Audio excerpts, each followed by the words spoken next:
Ok, donc là je viens de quitter l'auberge chez Sylvie.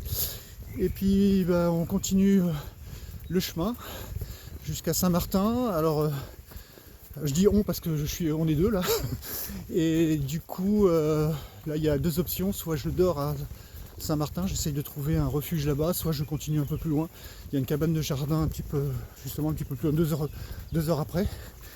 Et sinon les paysages restent superbes, malgré le fait que le temps est très couvert. Mais bon, par rapport à ce que j'ai vécu, ça me va bien.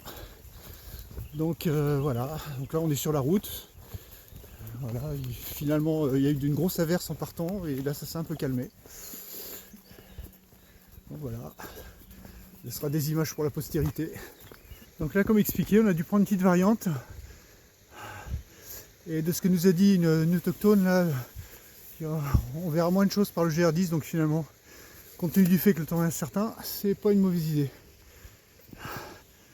Voilà, voilà, voilà. Donc là, il y a pas mal de dénivelés qui nous attendent.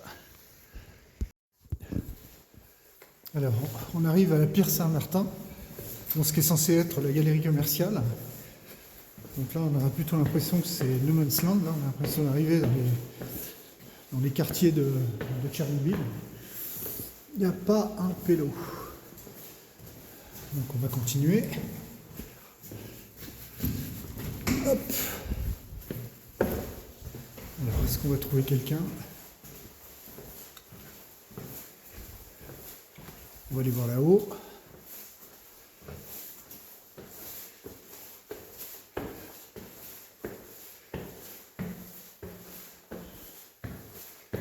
Ah, personne, rien d'ouvert.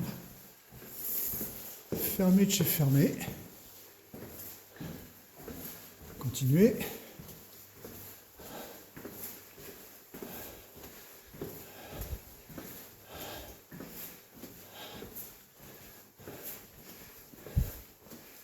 Ah, c'est personne.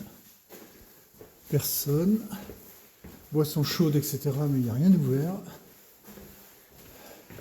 On sent vraiment que c'est la station de ski complètement désertée.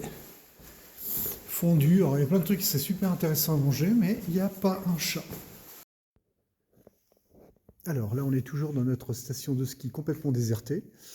Et comme il pleut à verse, et ce pour toute l'après-midi, là, on a décidé avec la randonneuse avec laquelle je suis monté jusqu'à Saint-Martin, finalement de rester ici. On est bien, enfin on n'est pas au chaud, mais on est à l'abri. On n'a pas besoin de monter la tente. Et finalement, ce que j'ai réussi à trouver, c'est ce petit local-là. Quelque chose de très intéressant, c'est-à-dire qu'il y a un radiateur au fond. Donc en fait, normalement, on devrait pouvoir dormir dans une atmosphère un peu tempérée.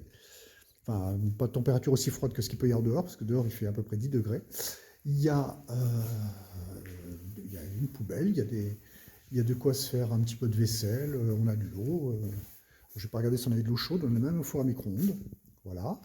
On a des toilettes un petit peu plus loin, là-bas. Bon. A priori, il y a le concierge qui passe de temps en temps. Alors, ce qu'on espère, c'est de ne pas se faire sortir. Bon, c'est parce qu'aller planter la tente, si on peut jeter un coup d'œil sur ce qui se passe dehors. Voilà, dehors, c'est ça. C'est la purée de pois. Et il pleut. Donc voilà. Voilà la situation. Mais bon, c'était l'objectif. Tiens, d'ailleurs, une voiture qui passe là. Ouais, il n'y a pas grand monde, mais de temps en temps, effectivement. Tout à l'heure, on a vu un cycliste qui a profité aussi de la laverie pour laver ses affaires. Voilà, voilà, voilà. Et demain, on repart au plus tôt.